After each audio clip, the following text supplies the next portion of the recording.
My name is David Monticalvo, he, him, and I just want to introduce myself. I am a writer and speaker on queer spirituality.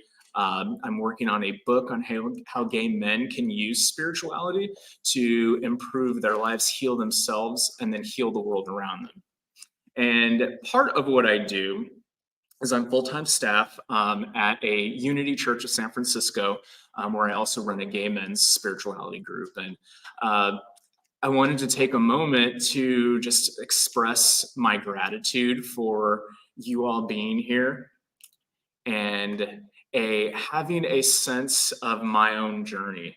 The universe has brought me to this place. Never would have I imagined years ago, 5 years ago, that I would be in a Unitarian Universalist church that is not exclusively Christian. I was heavily involved in Pentecostal Christianity, and never would have I imagined that I was openly out and wearing heels on Facebook and Instagram and all of the things.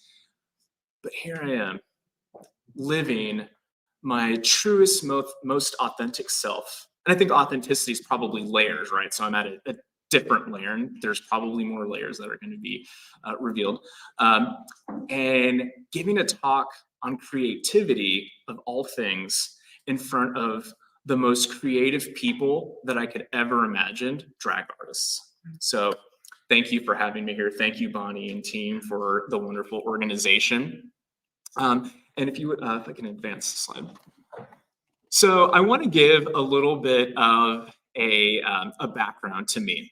If I were to have a discussion on my life, I would call it the, I had a really fun title that I wanted to, okay. So I would call this prequel to my life called Completely Uninspired, the David Monticalvo origin story. So picture it. Jacksonville, Florida, circa 2017. I'm sitting in a corporate boardroom and the director is speaking about KPIs and how to measure success for this very large healthcare enterprise. And they're talking about circling back and having different kinds of indicators with all of these things that are just like going over my head. And I'm a junior strategy analyst and I'm trying to make a good impression for all of these people. And then my director says, well, David, what do you think? And I'm like, I don't know. Like, I felt so completely uninspired. Everyone else seemed to have these great ideas, except for me. Also during that time, I was so deep in the closet that I was locked in the closet. I locked myself in there and was not my truest self.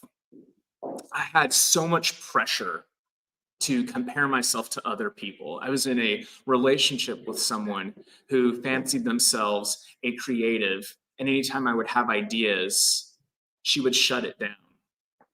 And so I felt incredibly like this. I would have said, other people are ideas, folks. I'm not an idea person. I was not discerning. I wasn't good enough. But as the universe would have it, I hit rock bottom. The marriage that I was in to a woman unexpectedly ended. I lost my traditional Christian faith. I moved cross country. I had, including but not limited to, the death of my father and getting rejected from a number of academic and career backgrounds. And I was level. I was at ground zero. And so I got to choose my life for me. And that was the most incredibly blessed but horrible experience that I could have had. But I knew that as I came back to my, all of these things that I am there, I'm the opposite now. I'm my truest self. I got to create what spirituality means to me. I got to create what my sexuality means to me. And so I have three ways in which you can unleash creativity for the gods. And so if you get nothing else from this talk, I want you to know that through practice and owning your truest self, creativity will rain down. I love this photo of Sasha Velour because this is like one of the most epic drag finale things on Drag Race. And she's going against Shea Coulee, and they're doing So Emotional by Whitney Houston. It's an amazing song. And then she pulls off this wig and rose petals fall down. And this symbolizes what creativity can be for me, for you, and you. And it's like, just when you think that there's no more creativity, you can pull up your wig and it comes down. And I want to imagine creativity is always around us. We have to be attuned to where it is and we can just grab it. During Scott's session about the song, I imagined when it was talking about the eye of the storm, I imagined pulling creative ideas out of the air and being in that storm. And so it's just that powerful image. Thank you for that, Scott. And so there are three ways in which you can unleash your creativity. And these are just starting points. So the first is to celebrate your inner child. The next is to tell your inner critic, bye bitch, sashay away, you're eliminated. And then the third is to ignite your intuition. These can happen in different steps. They're just three different ways. Next, please. So the first is to celebrate your inner child. This picture is a picture from last Halloween of me and my partner, John. And they're both our avatars from when we were children. He loved paleontology and he loves dinosaurs. I was a sexy sorceress. I was actually Flori La Mahina because that last year, Florence and the Machine was my diva of the year. And so, and I'm Mexican. And so I embodied this seductress, this witchy sorceress. That was what I was as a child. I used to tell myself, I'm half mermaid and half witch as a little 7-year-old.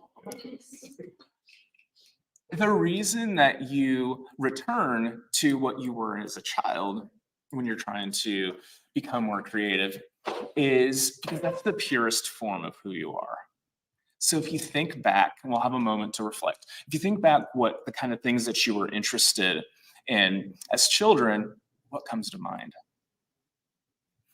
Childhood is characterized three kind of things. The first is awe. You see things, you're so young, you're so new to the world that the most random things keep you in awe. Why is the sky blue? Why is the water blue? Where does rain come from? All of those sorts of things you ask your family where they are because it's awe-inspiring. The next is magic. Why are we so drawn to fairy tales? Again, it goes to that awe, that sense of seeing things that aren't really there, right? We have imagination, imaginary friends. And then most importantly, childhood is based on play. Play is low pressure. You just use your imagination and you do things. There's no pressure. You're not going to put on a show mostly for the time, like you're playing with your friends, like in the sandbox. A sandbox is a place where you can create things and then destroy them, move it away, just like an Etch-a-Sketch. The importance of play. And then as adults now, we can return to that place by healing our inner child. I'm going to end today's session by doing a meditation where we affirm our inner child. So we're put a pin in that one. Next slide, please. So as a bit of a breakout group, I see that you guys are kind of clumped into groups. So just in the people that are around you, answer these following questions. I'm going to set a timer for 3 minutes. But what were you shamed for liking as children? What were you celebrated for? What aspects can you call back into your life as a drag artist, or if you're not a drag artist, just a creative person? Everybody's creative, by the way. And then if you had an imaginary friend, what were they like? So turn to your neighbors and ask those questions. I'm gonna set a timer for 3 minutes.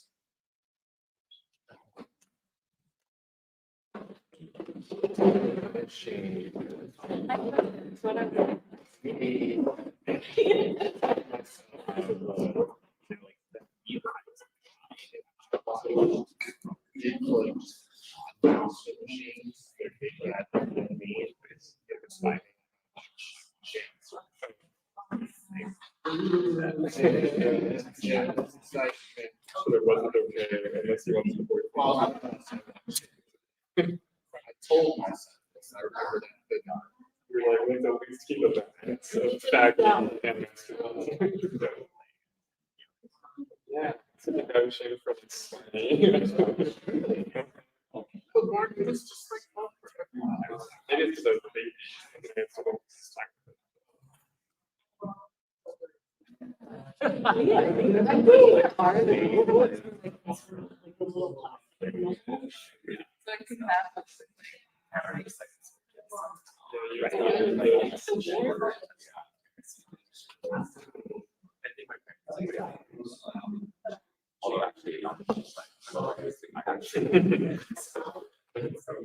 Jokes on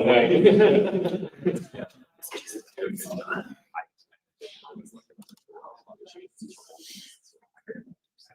What were you celebrating?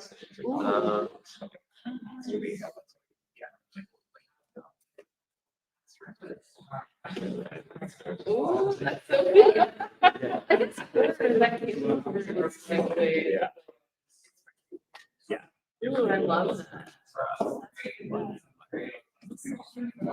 Where I mean, I guess I've always been where I use it for presentation.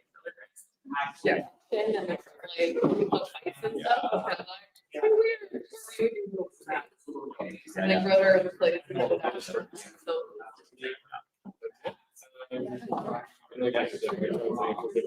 About another minute.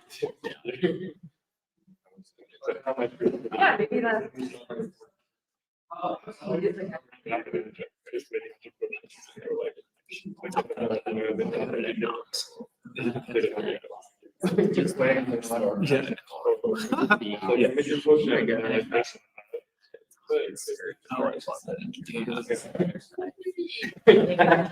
So cool. How do you get the jewels on it? Just 6,000. I love So I'm almost like. I heard you on I listened to your with a real picture below. So celebrate it. Okay, everybody. Wrap up your sentence. If we can come back to center, everybody. I hope that, and I meant to say this before the breakout group, but is we're talking about ideas for yourself. Feel free to write those down. That's part of like what the learning is if you're getting ideas for how to become more creative for yourselves as you're talking amongst yourselves. I think that this is a great learning experiment for helping to just increase the amount of ideas. So I'm going to skip over the shamed for liking, but what were you celebrated for? Just a couple of popcorn responses. What were you shamed or celebrated for? Playing piano. Music. What was that? Oh, I love it. Good grades. Yeah. I was a smarty pants, and I also could do any dance. Oh, I was really good at memorizing Bible verses. Yes. Yes. Keyword was.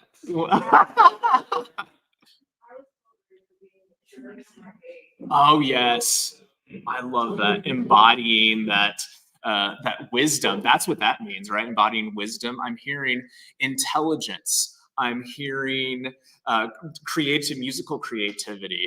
Those are all of the things that you had in yourselves originally that are still in there. So what aspects, or is anybody interested in calling back into your life?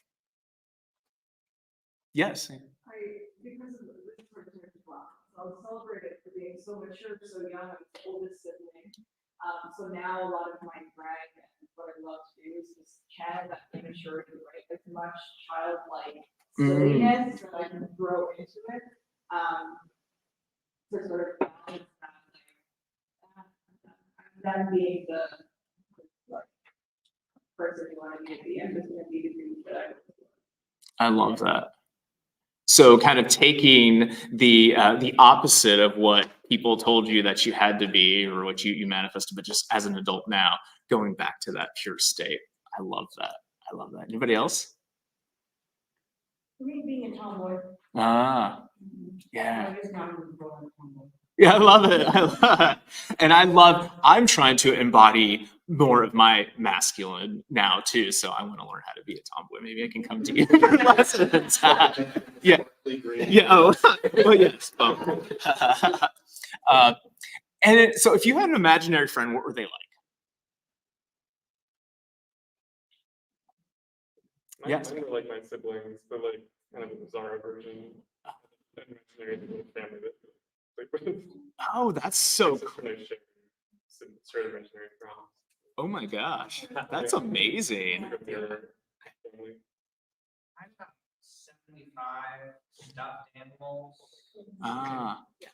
They all have personalities and names and backstories. And I found out a couple of them were lesbians. Yes, oh, of course, obviously. Yeah. In Yeah. retrospect. Yeah. I had like, I was saying like dozens of like different kinds of like little toys that were like each had a name and a personality and a backstory. And like also had like we would all together go on adventures where we would fight this alternative like universe evil twin version of myself. It was like me that was evil from the future. And I had to like You're fighting your shadow side. So for me, I was meditating yesterday and I like remembered that my imaginary friend was a pink-haired troll. So in terms of the trolls were like big in the early 90s, and her name was Arista. And I think I got the name Arista from like, it was one of Ariel's like sisters or something from Little Mermaid. And she was my imaginary best friend. And we're gonna put a pin in that thought about imaginary friends because we're gonna return to it in just a second. Next slide, please. And so, yeah, I'm going somewhere with this. Hold on a second. So we're talking about play and imagination. And so anytime that we embody play in our life as adults and not only as drag artists, but even in our day-to-day life, if we work a desk job or whatever, trying to solve problems or even trying to figure out like where to go, like how to take a drive, like how to get from point A to point B, we're always using creativity. And part of creativity, to become more creative, is having a mindset about creativity. It's a muscle. It's something that you can continue to access more and more. There is this Greek term called temenos, and it's a place where people would be able to access the gods, say an altar, for lack of a better term, or just like a holy place. And we can establish that for ourselves. And so part of what is beautiful about ritual and having talking about the Lectio Divina, having that centering, you can go within your heart for that, or your mind's eye, or you can actually create like a physical space for it. And I like to do this when I'm going into my creativity. My creativity kind of tends to manifest in terms of my writing. I'm working on a book, and I have this ritual that I do. And so I call it a holy sandbox. Earlier, I mentioned that a sandbox is a place of play. It's a place where you can just make things and then wipe it away. we can do the same thing in terms of accessing our creativity. I like to play brain games. I go into my mind palace. And sometimes when if anybody's in the Bay Area, who's in the Bay Area, lives in the Bay Area, if you've all ever taken BART, that's a great place to sit and do mind games, because I try not to listen to things. I try not to have my headphones in, because BART can kind of be a scary place. So I like to have like my druthers about me, and so I don't like to listen to things. And so I just sit in the cart and play these brain games. Okay, so I like to do this game. So if I've never, full disclosure, I've never done full drag. As much as I rock heels, I'm not like I'm on the journey to doing my makeup. I want to learn all that. My drag avatar is her name is Rebecca Revelation, and so she REVE capital LATION, Rebecca Revelation, because when you come in contact with her, you're going to be screaming, "Oh God!" So she's a reformed nun, and yeah, and so she has lots of time to make up for. But her avatar is, she loves to wear holy vestments, but she wears it in her own way. And so, as drag artists, no matter what your drag aesthetic is or who your drag persona is, you can, if you're trying to be more creative, you can look at what other drag artists have done or what other artists have done and think to yourself, how can I tweak this look? All right, so if you were looking at Pope Francis, how can you tweak Pope Francis's look right there? The eyes, rhinestone, yes. I didn't. Come on, where's the gold and the Yes. and the mitre? Yeah, and yes, yes. Those things, yes. And this is him on a dressed down day. Yeah. Yes. I think that needs some fringe. It does. Yeah. Absolutely. All of those things, I love it. We just did a creative exercise. If you have the sewing skills, or you know the people have the sewing skills, you can make this look happen, right? Another brain game that I do is I just imagine how I can improve the little things in life, the daily experiences in life. And it's no matter how outlandish it is, it's about training your brain again to look at the creative side. So I mentioned the BART situation, the BART experience. And if you've never been in BART sometimes can be very crowded. And in the newer BART cars, they don't always have a lot of places to sit. So as I'm standing in the BART during rush hour, I'm thinking, how can I make this better? I was like, oh, you can create foldable, collapsible chairs that you can just push to the side when it's not as busy, and then pull it out when it is busy. Or you can make a double-decker BART train. All of those kinds of things. Those are not going to happen, right? But it's about training your mind to have a lifestyle of creativity thinking. And then you can make far-fetched associations. I like to, so you can look at two very disparate things and find a commonality between them. How can this pen be related to this laptop? You use a pen to write and you can type on a laptop. Exactly. Yeah. So you're training yourself to find those kinds of like weird things. They don't go together. These are not, you wouldn't think they go together, but you're absolutely right. It's that kind of stuff, training your brain. All right. So the first step to unleashing your creativity was going back to like kind of the pure state of children and playing and getting your mind to think about creativity. The next step is to get rid of your inner critic. You know, as I mentioned, I like to write. And when I first started writing was such an arduous process because I would type a word and I'm like, well, actually this word would go better. And so it would just take forever. And the amount of time that it would take for me to output ideas, I would be wasting on one sentence. And so I realized that having an inner critic all the time doesn't promote excellence. It hinders it. It blocks it.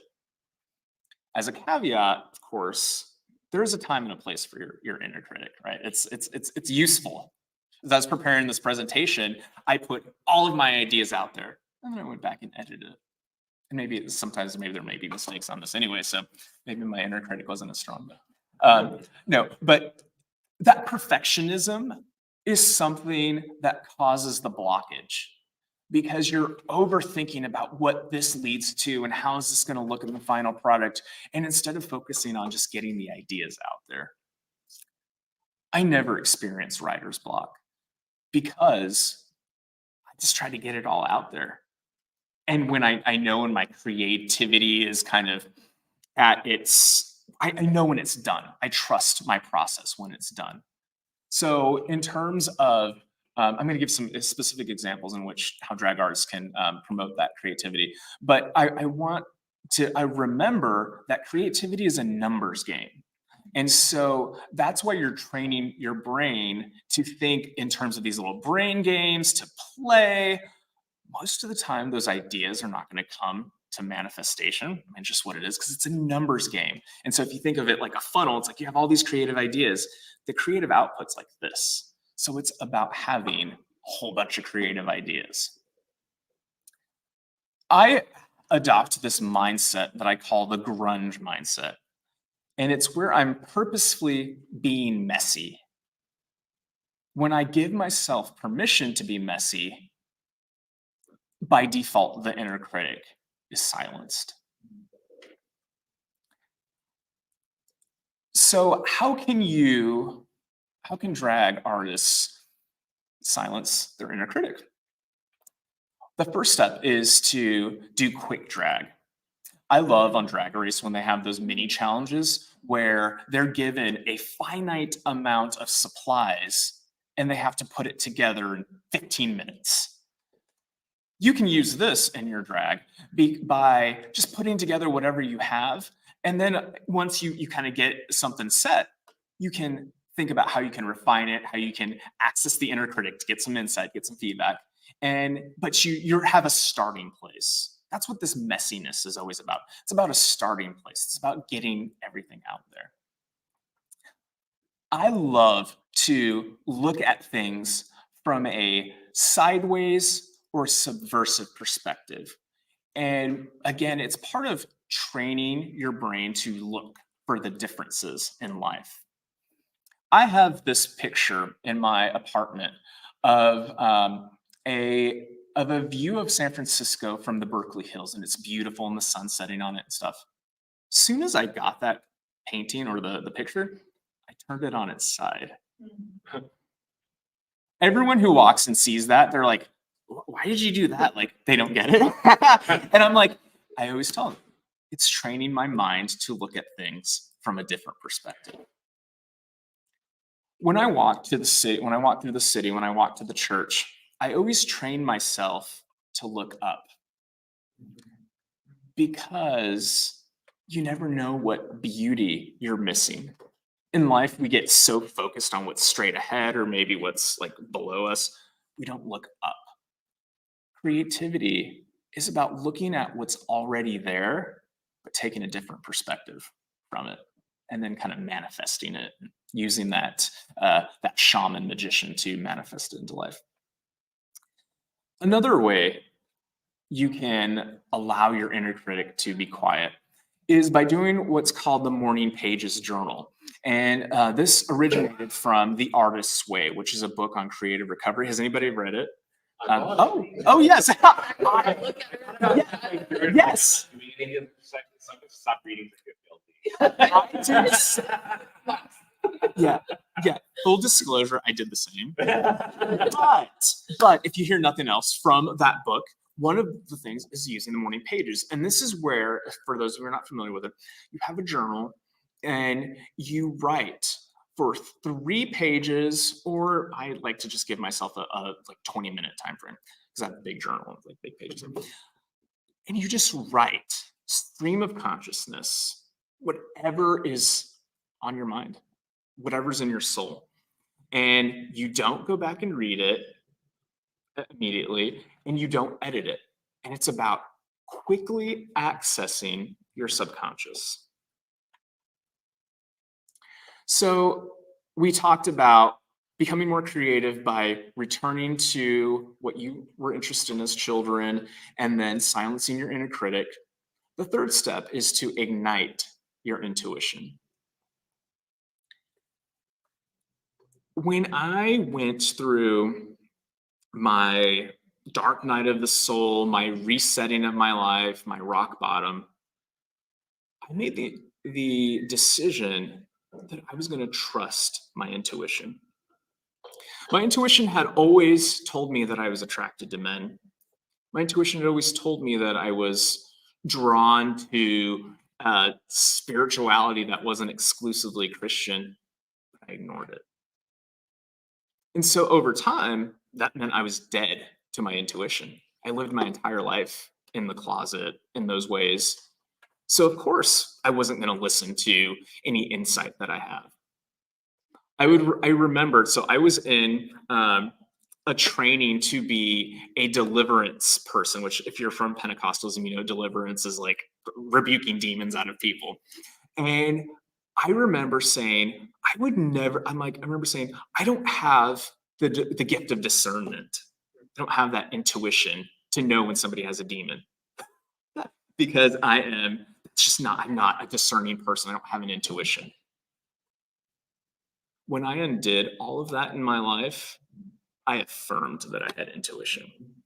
So how did I do that? I realized that the desires in my heart were pointing me towards something more.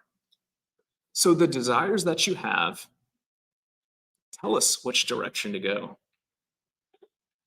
And so I followed that intuition. I was living in Dallas, and that was not where my heart was supposed to be. And so I left everything, followed my intuition, moved to San Francisco. And my life has never been more amazing. And that's not to say that anywhere else is not amazing, but San Francisco is amazing for me in my life. And I followed that my heart's desire is what it's called. The intuition is really kind of three variables in a formula. It's about trusting yourself. It's a muscle. Intuition is a muscle. So the more that you listen to it, whether you have a gut reaction, a solar plexus, an intuition about somebody, follow it, listen to it. It's about curiosity. It's about following what you're drawn to. I like to follow my curiosity by going down Wikipedia rabbit holes, and I find a topic, and then I click another link within it, and then another link within it. Before I know it, there's an hour that's gone by. Some people use YouTube rabbit holes, whatever. It's following your creativity like breadcrumbs.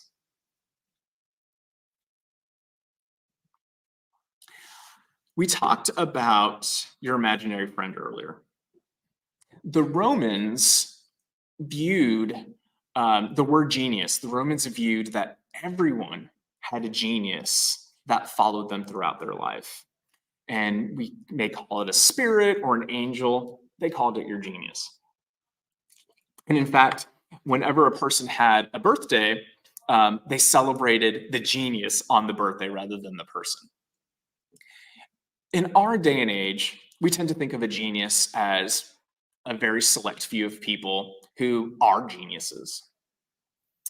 I challenge that notion by returning to the ancient definition of genius. We all have. And we can access that symbolically in our mind by potentially revisiting our imaginary friend and asking them for insight. We can go back to that holy sandbox, the temenos, the altar, and affirm that for us, that we can access our genius. And it's just another way to help realize that creativity is always speaking. We just have to talk to it. Beyonce talks about Sasha Fierce, and that's kind of her alter ego. as drag artists, you have your drag persona. When we put on an avatar, we put on a persona, that's still part of us, right? It's not to say that there's, that when I hear people talk about like you should never like drag is just putting on a fake version, like a fake person or whatever. No, drag is putting on a different side of you. It's accessing someone who's always been there, just a different version of it. What I love about drag is drag points humanity, people, non-drag folks, points them to the divine. Drag artists tend to have big hair. You think of drag queens, big hair. I love Alyssa Edwards' big hair. And Texas. yes, yeah, Mesquite, she's from Mesquite, yeah. And that's like symbolically pointing people to God, the divine. And so when a drag artist puts on that hair, the makeup, or if somebody's a drag king putting on that masculine persona, that is a way that you are manifesting another side of you. Me, as someone who's not a drag artist yet, I put on Rebecca Revelation before I came to this talk because I was going to embody my creativity. My role right now is to be a reflection of the divine creative aspect, the divine creator. And so I put on my Sasha Fierce, my version of Sasha Fierce. We can do that to become more creative and make friends with that. So I don't know how much time I have left, so probably need to wrap it up. How much? About 8-9 minutes. Oh, perfect. Okay. So we talked about creating or having a version of what your genius is. I am in the process of drawing my genius, and whatever that looks like to you, you can cut that out, draw it, decorate it, post it somewhere that you see as a reminder of your genius, who you can access and talk to. I created a sacred space or an altar within my room, my office, and it's all of the things that I aim to be, to manifest. It's fierceness, and you'll see there's 2 candles. I don't know if you can see it, but it's a candle of Mariah Carey and Britney Spears. Yes, obviously. Thank you for recognizing that. Mariah and Britney, and I have a picture of me and my mom, and I have a tarot card of the magician, and then I have a little part of my my sacred masculine. I have a photo of my best friend who passed away, who's a straight man, who's an ally. And I have a Ganesha right there to remove barriers. And then I have a whole bunch of books that mean something to me. That's my sacred space. So whatever that looks like for you, you can create that to help you embody your creativity. And then finally, having an artist's date. This is also the thing that was in The Artist's Way. Again, you don't need to read the rest of the book. Just know those 2 things, the morning pages and the artist's date. The artist's date is where you go and you spend some time by yourself, fueling whatever your creative output is. For me, the other day, for weeks, I've been looking for the right shoes to wear to this conference. And I was not finding it. Laura and I went on Sunday, we went to try to find something. I couldn't find the right thing. And I went to the Haight. I took myself on an artist date the other day. I got my COVID vax and my flu vax and everything. And I was like, I'm going to do something good for myself. And I went to the Haight and I went thrifting. And lo and behold, I found the most perfect shoes. And for those who are online, I want to show them. They are Tinkerbell green, gorgeous, sparkly shoes.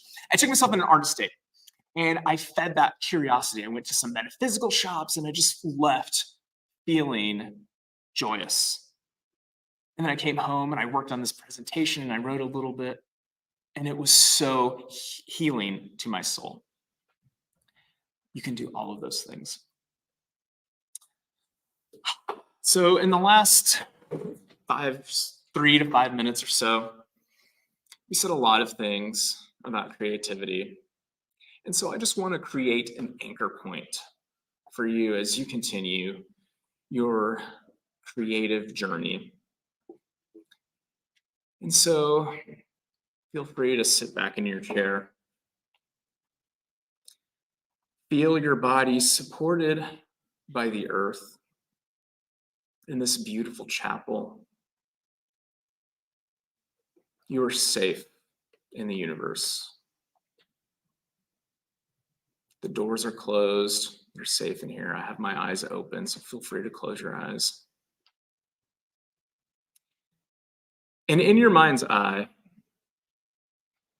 give yourself a huge hug of appreciation right now. That hug is full of gratitude for yourself. By being here, you are fueling your divine creator. You are showing the world more of a glimpse of who you are. Imagine within your body a little child. You, as your adult version, are looking at your younger version. Look at the younger version of you deep in your eyes. And tell them how proud you are of them.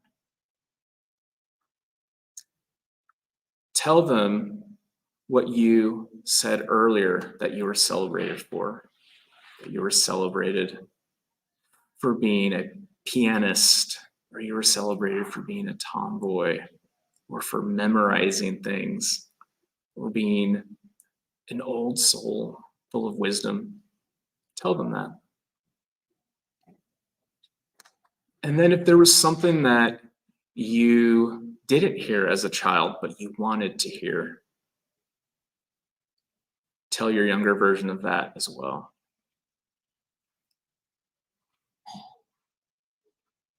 Tell them, you are such a cool kid.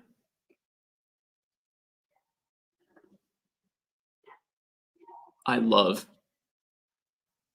that you loved dolls, or that you loved to be outside.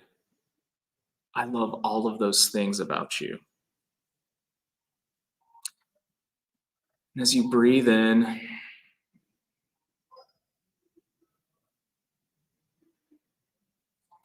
tell your inner child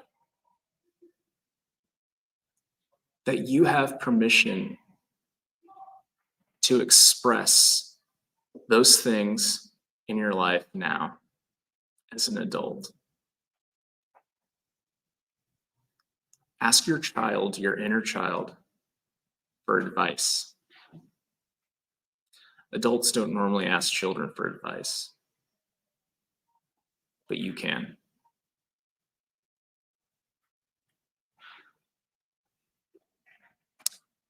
Breathe in.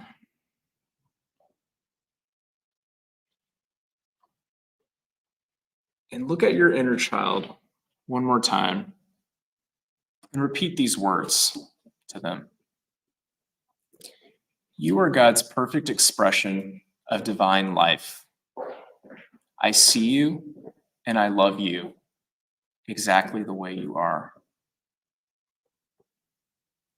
And as you breathe one more time, feel yourself coming back to this space, knowing that that inner child is always within you. It's always wanting to speak. Don't be afraid to give it space. That's your creativity. All of these things you can use in your daily life to become more creative. I love this meditation, this affirmation about you are God's perfect expression of divine life. At Unity, the church I work at, we say that every day, every service to our kids. We bring them up on stage and say that. And it's such a powerful affirmation that you can grow up hearing. Most of us didn't hear that message, but we can tell our inner child that now. Thank you, everybody. if you would like a copy of these slides, feel free to, I have a piece of paper you can write your emails down or text it to me. I'm on Instagram, and I would love to stay connected with you all and learn from you about your tips on creativity. And I honor all of you. Thank you so much for being here.